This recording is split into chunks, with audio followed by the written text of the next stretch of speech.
everyone and welcome to Long's Toys. Today we are taking a look at Warrior Class Megatron from Transformers Cyberverse. Originally I was not going to pick up this toy because I already have the Ultimate Class and I'm very happy with that. One of the better figures in the line so far in my opinion. But I don't know, this guy just kind of spoke to me. I was at Walmart and I happened to run into him and I just thought he looked really cool. I don't know exactly what it was, but I thought the mace gimmick looked a little fun, and I kind of love the long fusion cannon that he has on the side. So, I don't know, just thought it looked fun. So we'll be checking him out. Nice artwork here on the card. This guy is part of the second wave of Warrior Class figures. You can see Windblade, which I already reviewed. Acid Storm is a straight-up repaint of Starscream from the first wave, so if you didn't like that figure, probably not going to like Acid Storm. And I believe this Optimus is the same as the Optimus from the first wave, but I could be wrong about that, but I think it is the same. So it says, Function Tyrannical Leader. There you go. 9 steps to go from tank to robot mode. So let's go ahead, let's get him out of the packaging, and let's take a closer look. Alright, so here is Warrior Class Megatron out of the packaging. And the first thing I will say is, aesthetically, I like him a lot. I just really like the design. It's a very G1 feel, but with obviously a modern kind of take on it. It's stylized. I really, really like it a lot. I love how long the arm cannon is. It's like ridiculously long, but I don't know. I just think it works for this. I love the Decepticon symbol painted on the chest. It has a nice amount of red paint and black paint to kind of break up all the gray. The head sculpt is great. Definitely looks like Megatron. Red eyes look good. Kind of a weird expression, but it's alright. And I kind of like this piece here, which is for the gimmick, but also kind of acts like the barrel of the gun that he used to have on his back. It is on the other side, but it still kind of works. And he has absolutely no kibble, which is nice. So I do appreciate that. I mean, the closest thing he has to kibble is tank treads on the back of his legs, which is no big deal whatsoever. So articulation-wise, this arm can move like this, front to back. He has 90 degrees in the elbow. Fist does not move, but then this cannon can move around 360. So if you wanted it to be the other way, if you wanted it to shoot like this for some reason, you could. Otherwise, you can just kind of bend him at the elbow, or you can kind of have him fire off to the side, or have something like this. So you get a decent amount of arm articulation on this side. This arm is a solid piece, and it's because of the gimmick. So how this works, this thing here moves the arm. When it gets to about this part, it pops out the mace. So he swings the mace around, which I feel like that kind of works. I mean, I get it, you know, it's a mace. It's a ball and a chain, so he would flail it about. I think that looks kind of cool.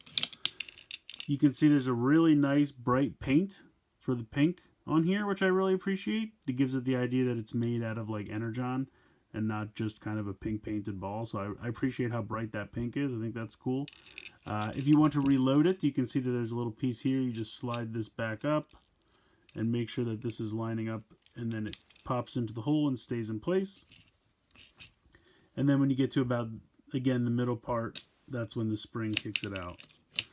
So once it's out, though, you can kind of, if you want, get the arm to stay at about halfway. Not all the time, like it's not perfect. It's naturally, it wants to go all the way back down, because that's kind of the resting position. But you can get it to stick if you like. I mean, there's different things you can do with it. It does have this amount of articulation because of the transformation, but if you could do something with that, it does do that.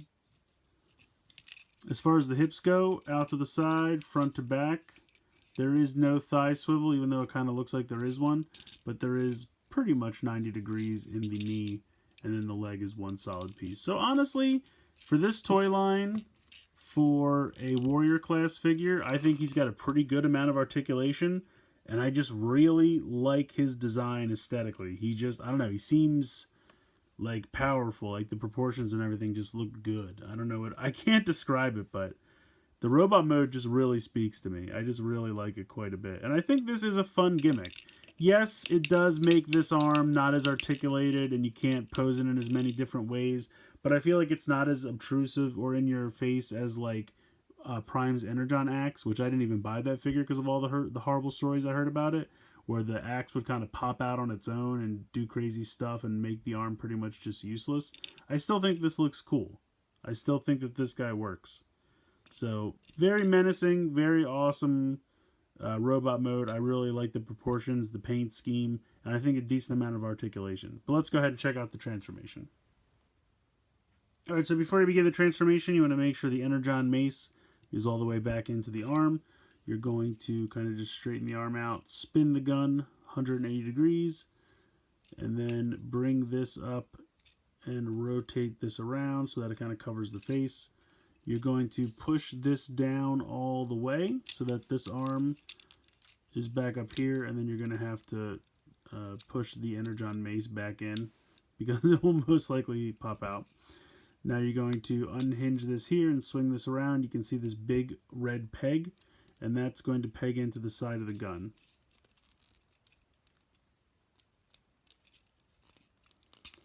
There we go. Okay, so there you go. You have that part there.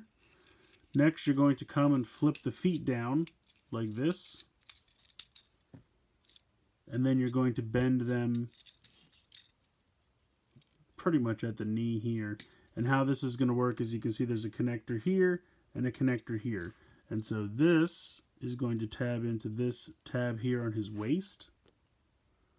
And then this little tab here on his arm is going to peg into this part here. So you just bring this around. And that pegs in there. And then you kind of lift this and that pegs in there. And then you just do the same thing on this side. I'll zoom out a bit here. So peg that in there. There we go. And lift that up and peg the arm in.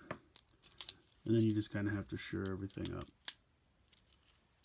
And there we go. Here is the tank mode.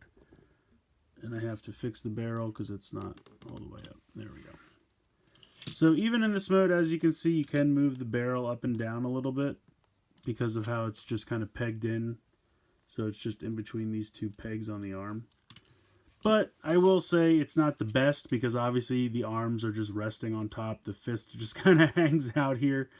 Like the mace part doesn't bother me as much. It would have been nice if the fist could have flipped into the forearm. That's really all you would have had to do. And it looks like it's hollow anyway. So if they could have just had the fist flip down in there, that's really all I would have needed. But otherwise, it's fairly decent. I mean, from the side, you know, you have the nice tank treads painted there. A little bit of hollow on this side, which is kind of a bummer. Not as bad over here. But like I said, I really like the fusion cannon / tank turret. Barrel of the tank there. And you can see it's kind of open, which is kind of a bummer as well. Underneath. But I think for a little tank, I think it works. Rolls very nicely, as you can see. So it's a fun little tank. It's certainly not perfect. It has some flaws. But I think for kids, it's a very nice, quick, easy transformation, which I think they're going to like. And I think it makes a fun little tank. So overall, I actually like this little Megatron quite a bit. I do wish this arm wasn't so rigid. I wish you could just kind of bend it a little bit out to the side like you can with this one. But I understand why you can't. It's because of how the gimmick is set up. But I think the Energon Mace gimmick works fairly well. I love how long the fusion cannon is. I just think that's kind of neat. It's a fairly quick, simple transformation. Not too bad. I do wish the head could spin around. The head is completely locked in place. Even if you could just turn it 180 just so you wouldn't be able to see the face in the vehicle mode, I feel like it would hide it a little bit better.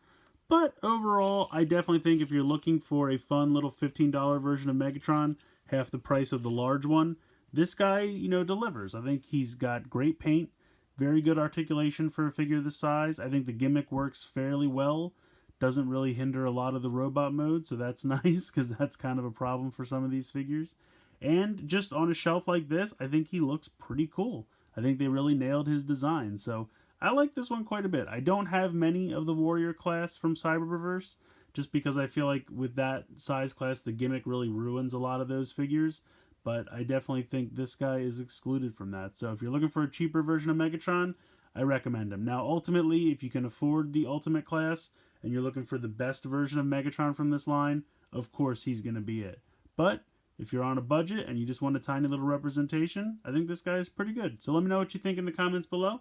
Please like, share, comment, subscribe. Hope you guys enjoyed the video. And as always, thanks so much for watching.